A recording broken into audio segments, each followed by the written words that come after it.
भुकेलेल्याला अन्न आणि तहानलेल्याला पाणी याहून मोठा कोणताही धर्म नाही। गेली 5 वर्षे 80 महिने 2000हून अधिक दिवस ऊन वारा पावसाची तमा न बाळगता एक दैवी सेवायज्ञ अविरत सुरू आहे। आणि हा यज्ञ चालवणारे 2 दीपस्तंभ म्हणजे श्री वामन एलमार आणि सौ प्रीतीताई एलमार।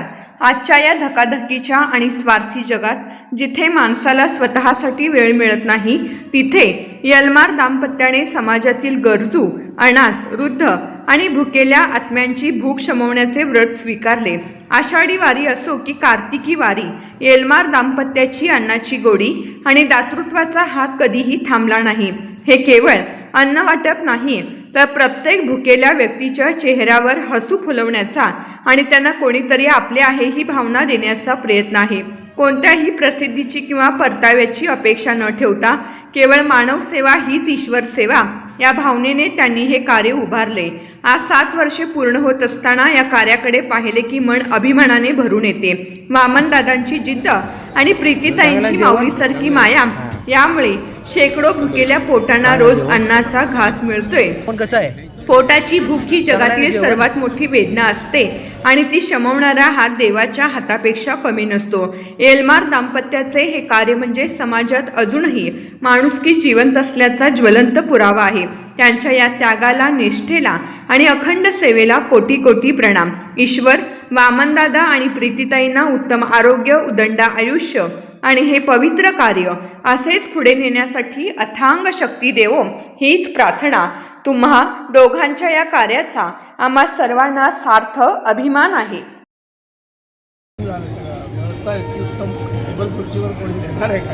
एवढ्या हजारो लोकांची व्यवस्था करणं खरंच माऊलीची कृपा आहे। चांगलं होतं जेवण, उत्तम जेवण, रामकृष्ण खूपच उत्तम जेवण। सगळ्यांची व्यवस्था व्यवस्थित, सगळ्यांना व्यवस्थित वाढलं, एवढं प्रेमाने आनंदाने वाढलं। सगळे रामकृष्ण हरी म्हणत वाढतात। रामकृष्ण हरी। रामकृष्ण। मी सौ प्रीती वामन एलमार, मी दानेश्वर महाराज अन्नछत्राची अध्यक्ष आहे। आपल्या अन्नछत्राचं नाव आहे दानेश्वर महाराज अन्नछत्र पंढरपूर।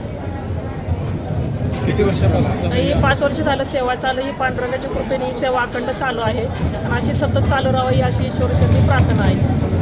अन्नछत्राच्या माध्यमातून भाविकांना कोणकोणत्या सुविधा? सीटमध्ये आपण पहिल्या दिवशी ढोकळा आणि जिलेबी दिली नाश्त्याला, दुसऱ्या दिवशी दूध आणि हरभऱ्याची उसळ दिली, पोहा, उपमा, शिरा, सीटमध्ये बुंदीचे लाडू, लापशी।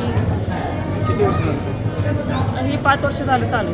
हे आषाढला किती ठिकाणी असं महाअन्नदान चालू आहे? महाअन्नदान 5 वर्ष झालं ही 4 ठिकाणी चालू होतं, पण यावर्षी एकाच ठिकाणी चालू आहे शाळामध्ये।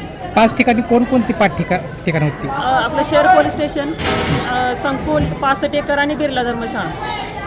हे हजारो पार्सल असं जे या ठिकाणी बनवले जात आहे ते ज्यांना शक्य नाही, इथं MSCB आहेत, आपले पोलीस बांधव आहेत, यांच्यासाठी हे पार्सल तयार केलेत। पंडिशागावमध्ये आज पालखी मुक्कामी असल्यामुळं तिकडून येणं शक्य होत नसल्यामुळे हे पार्सल आम्ही तिथंपर्यंत पोच करत आहोत। एकादशी दिवशी आपल्या अन्नदानामध्ये काय असतं? एकादशी दिवशी भगर आमटी आहे, शाबू खिचडी, तुपातली शाबू खिचडी आहे, केळी आणि आपलं ताक देतोय। वारकरी आणि भक्ताला काय आव्हान करायला यामधून? वारकरी आणि भावभक्तांना एवढंच आव्हान करेल की अशीच अखंड सेवा आमच्याकडून घडावं आणि पांडुरंगाचे आम्ही सेवेकरी आहोत, आम्ही करत नाही, पांडुरंग आमच्याकडे करून घेतोय आणि अखंड अशी सेवा चालू राहावी पांडुरंग चरणी प्रार्थना करते।